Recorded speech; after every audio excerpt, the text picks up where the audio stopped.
Bonjour, je m'appelle Eric Quesnay, j'habite à Galargues-le-Motieux, je suis marié et je suis le gérant de la page Au-delà des risques en direct. J'ai l'honneur et le privilège d'être invité par Nordine sur Nemosus TV.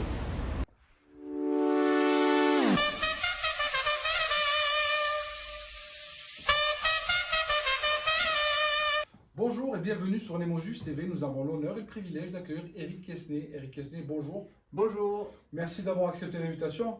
Merci à vous également. Eric, tu vas te présenter. Aujourd'hui, on est là pour faire ton portrait. Présente toi un tout petit peu et ce que tu fais.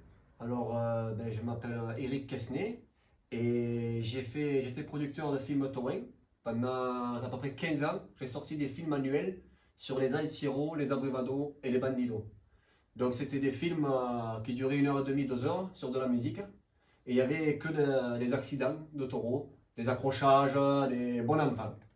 Voilà. Alors, explique-nous rapidement qu'est-ce qu'une anciero, qu'est-ce qu'une bandido Alors, une anciro, et l'abrevado. alors une anciro, c'est un taureau qui est lâché seul dans les rues et les ruelles du village.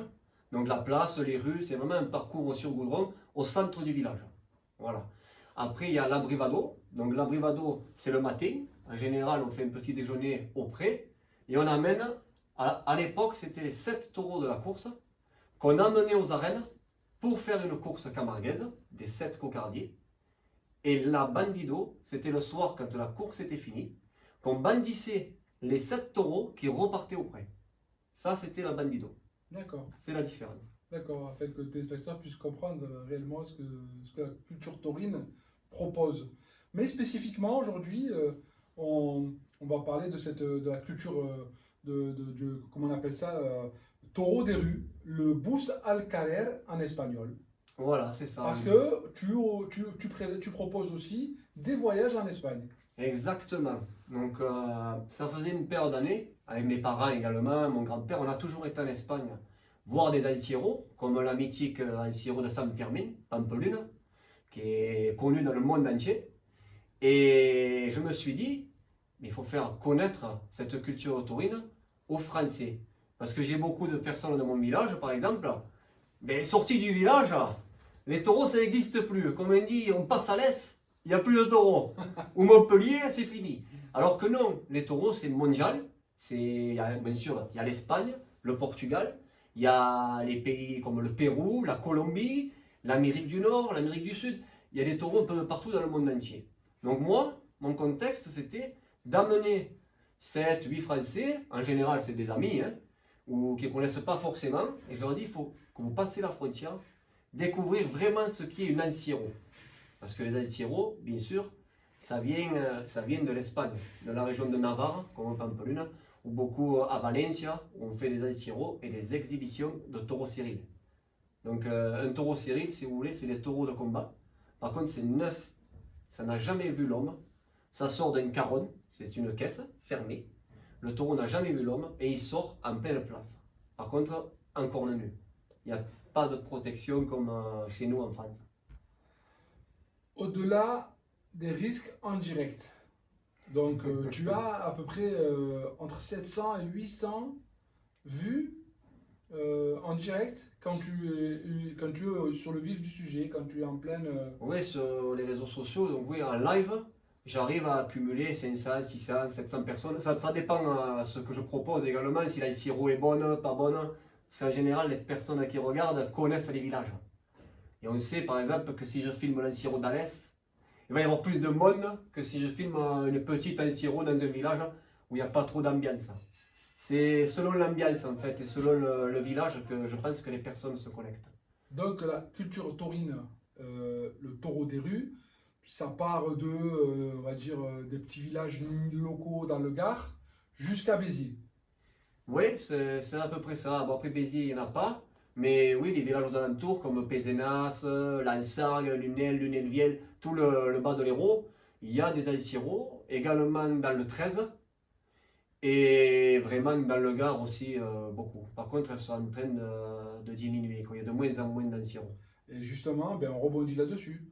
Pourquoi de moins en moins de culture taurine, de taureaux des rues dans nos villages et dans nos villes?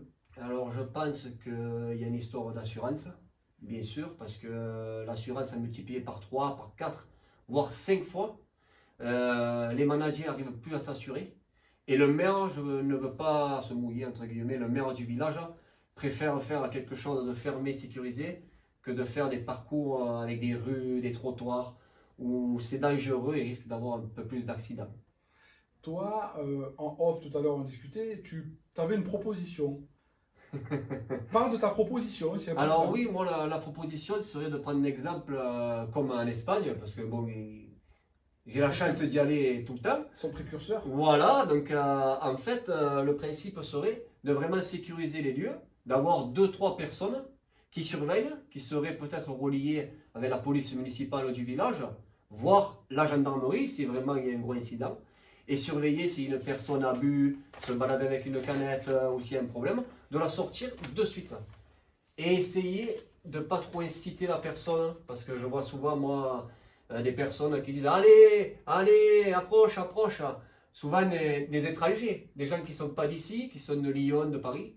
Et là, à 99%, on a un accident. Donc il faudrait essayer d'éviter un minimum cela. De sensibiliser la population aussi en amont pour pouvoir avoir le moins de risques possible. Exactement. Il faut bien être conscient qu'il y a vraiment un gros danger. Donc, oui, bon, il y a des villages, quelques petits pueblos. Je mélange l'espagnol et le C'est français, important. c'est le pueblo, où il y a un micro qui parle en plusieurs langues et qui avertit la population comme quoi il va y avoir des taureaux et que si on passe la barrière, ça a nos risques et périls. C'est leur responsabilité quelque part. C'est ça. Voilà. Mais là, c'est pareil, la responsabilité civile, ça ne marche pas forcément par rapport aux assurances. On n'est pas encore. Tout à fait. C'est un engagement C'est ça. personnel. Que ferais-tu pour perdurer les traditions taurines? Alors, pour perdurer les traditions taurines, bah alors moi, déjà, je ferais, par exemple, des affiches et des spectacles que pour les enfants, réservés aux enfants. Il manque des spectacles pour les enfants. Bon, le petit veau, c'est bien, mais l'enfant peut se faire mal. Peut-être que des gens qui ne sont pas d'ici ne laisseraient pas leur enfant aller au petit veau. Alors moi, ce que je propose, c'est de faire des aïsiros avec des petits carretons à roulettes. C'est des cornes de taureau sur un petit vélo. Et lâcher les vélos, et les petits s'amusent pendant une heure et demie. Mais vraiment faire comme si c'était un vrai taureau. Qu'on applaudisse le petit s'il fait un rasé, s'il fait un écart, même pourquoi pas sauter le carreton, hein, comme un taureau piscine. Comment vois-tu l'avenir pour nos traditions camarguaises? Alors l'avenir pour nos traditions camarguaises, eh bien, je pense déjà qu'il faut qu'on soit conscient et qu'on essaye de faire, comment dire, faire très attention à ce qu'on fait. Par exemple, comme il y avait le charte qu'on n'avait pas le droit de mettre des cartons pendant les abrivados, pour faire échapper, ça aussi je ne l'ai pas dit, mais pour faire échapper les taureaux, les jeunes, mettre des cartons, des banderoles, tout ça.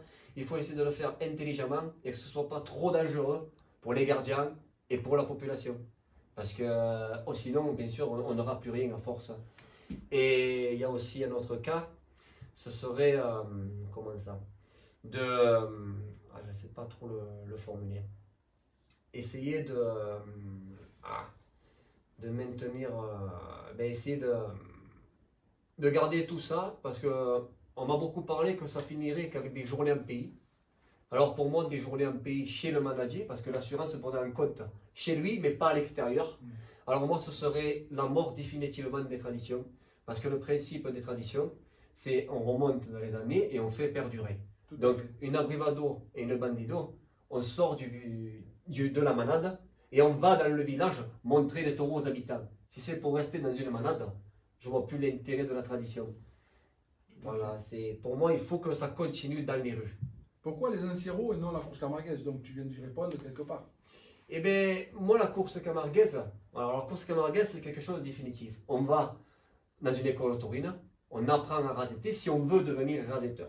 Tout à fait. Moi, j'aime le spectacle de rue parce que vous, comme moi, on peut y aller. Tout à fait. Sur un coup de tête, on peut y aller. Moi, j'aime être libre. Et pour moi, les spectacles de rue, il n'y a rien de plus beau que, par exemple, mon père qui a envie de s'affronter au taureau. Eh bien, il peut y aller. Qu'une course camarguaise, on est assis et on regarde des professionnels. Tout à fait. C'est en L'animation. quelque sorte comme une corrida, on va voir le torero. C'est de l'animation mise à disposition de la population. Exactement, c'est un spectacle. Voilà, c'est comme un match de foot. Moi, la rue, c'est vraiment... Tout le monde participe au spectacle. Exactement. Tandis que la course camarguaise, ce ne sont que des professionnels qui participent. Voilà, c'est tout à fait ça. Les communes de la région organisent de moins en moins d'anciros. Pourquoi? On y a répondu aussi. Alors on y a répondu. Les assurances. Les assurances, mais par contre aussi, je pense, il y a beaucoup de manadiers qui veulent plus mettre les taureaux sur le goudron. Alors ils disent que le taureau se fait mal. Et c'est ce qu'est les sabots. Alors ça, je suis à peu près d'accord. Donc déjà, il faudrait briefer les gens, les personnes et les jeunes qui sont au milieu, qui s'amusent avec le taureau. C'est du goudron. Il ne faut pas raseter un taureau comme on le rasette dans une arène. Exact. Il faut essayer de respecter le taureau. Et de, quitte à partir doucement, faire des rasés appuyés, c'est élargir. Il ne faut pas essayer de trop s'écarter ou tourner de cou. C'est sûr que le taureau ne tient pas sur ses pattes. Ah bah, ça fait mal. C'est un exemple en Espagne où beaucoup ils s'amusent. D'ailleurs, la semaine dernière, j'y étais à Albocàsser. Il y avait 10 vaches. Il n'y a pas une seule vache qui est tombée. Et pourtant, on était sur des places remplies de pavés. Et là, on est vraiment dans le respect de l'animal. Exactement. Voilà, ça c'est important aussi. Ce qui manque Dans la chez nous. culture taurine, on est dans le respect de l'animal quand même. Exactement, dans le respect de la bête. Et chez nous en France, de temps en temps, je ne dis pas tout le temps, hein, parce que des fois c'est très bien, c'est respecté, c'est très propre. Mais des fois, c'est un peu exagéré et je comprends les managers qui gueulent. Chaque année, tu nous présentes des films pour le festival. Les festivals, ou les festivals, comment on dit. Et oui, c'est les festivals des films taurins. Voilà. Le dernier, c'était quoi? C'est Genèse de Malgoire? Saint-Ginès de Malgoire, avec j'ai présenté un film sur le taureau à la corde. Donc, Taureau à la corde. Taureau à la corde.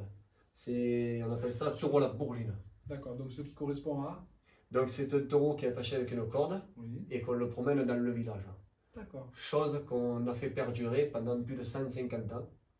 Et en 2015, faute d'associations animalistes, on a interdit le taureau à la corde. Et comme c'était à Eraga, du coup j'ai fait un petit film là-dessus, un court métrage de 40-45 minutes qu'on a passé au festival, qui a été d'ailleurs très apprécié. J'ai eu que des bonnes remontées. Et ma petite larme à l'œil, bien sûr, parce qu'on a perdu cette tradition. Justement, c'est pour ça qu'il faut essayer de préserver tout ça, de maintenir tout ça et d'essayer de le faire durer au maximum. Quels sont tes objectifs pour les années à venir? Alors, pour les années à venir, donc déjà, j'aimerais continuer, je vais continuer à faire du direct live. Et j'aurais aimé vraiment créer une chaîne de télé. J'aurais vraiment aimé être en live non-stop du matin au soir, comme si on était sur TF1.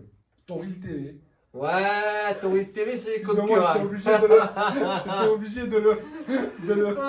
Mais c'est différent. Tauril TV différent. font pas beaucoup de direct. Non, ils font pas beaucoup de direct. Moi, j'aurais vraiment aimé faire du direct. Et si vous voulez, enfin, si tu veux, je te Oui, bien dis. sûr, je suis toi. En fait, moi, mon principe, c'est un peu comme la télé-réalité. C'est moi, en fait. C'est vivre la chose au moment en direct, quoi. C'est ce que Exactement. tu veux transmettre les émotions directement aux téléspectateurs en live. C'est ça, Voilà. moi je fais vraiment du live et puis les gens me suivent, et je pense que c'est pour ça que j'ai beaucoup de monde, c'est parce que c'est vraiment ma propre vie. Je veux dire, je ne vais pas faire comme certaines médias ou comme Tauril TV, où ils partagent beaucoup de les brandis, de la brivade, de la course, il y a eu un blessé là, il y a eu un blessé là, c'est des médias. Moi non, moi c'est vraiment ma vie à moi. Vous allez me suivre, si je vais au taureau piscine, vous allez me voir au taureau piscine. Si je bois un coup au bar, je suis capable de faire un direct au bar, Avec les copains. avec les copains, de filmer la peña, filmer vraiment tout le cœur de la fête. Oui. Ouais, C'est un ensemble de ce que tu vis au quotidien. Exactement. C'est comme si j'étais filmé non-stop, comme on appelait ça à l'époque. Mais comment t'es venue cette idée de vouloir retransmettre en direct les manifestations taurines? Alors, tout simplement, encore une fois, c'est le pays voisin, parce que le pays voisin retransmet tout en direct. C'est-à-dire que toutes les anciros, les manifestations, le Boussambola, comme on avait parlé tout à l'heure, Tout à fait. tout ça est diffusé en direct dans toutes les chaînes de télé espagnoles. Donc, en fait, on allait voir l'Anciro, et en déjeunant au bar, on voyait la rediffusion en fait de l'Anciro. Et c'est là que je me suis dit, mais nous en France, on n'a pas ça. Il faudrait qu'on diffuse tout ça en direct. Et du coup, après, quand Facebook m'a donné l'opportunité de pouvoir faire des directs, parce qu'il n'y a pas si longtemps que Facebook, on puisse faire des directs, et ben je me suis lancé là-dedans, et puis ça a explosé. J'étais le premier de la région à faire ça sur les réseaux sociaux. Eric, merci d'avoir accepté l'invitation. C'est passionnant, c'est vraiment passionnant. Mais j'ai ma question qui quand même... si tu avais un message à transmettre aux Nîmoises et aux Nîmois, Ouais. aux Gardoises et aux Gardois. Pour si vous avez un message aux Nîmois et aux Gardois et aux Gardoises, eh bien, ce serait de venir un peu plus souvent au taureau. Vraiment, parce que c'est en train de disparaître plus ou moins. Il faudrait vraiment que toute la commune vienne voir les taureaux. Qu'on ne parte pas en vacances quand c'est la fête et qu'on dit on appelle les oreilles, il va y avoir des taureaux, des bodegas et on part dans l'Aveyron ramasser les champignons. Ça, il ne faut plus le faire. Il faut vraiment venir à la fête de son village et faire perdurer les taureaux, les commerçants Et les traditions. et les traditions. Eric, merci d'avoir accepté l'invitation. À une Merci prochaine beaucoup. fois. À une prochaine fois avec plaisir. Et là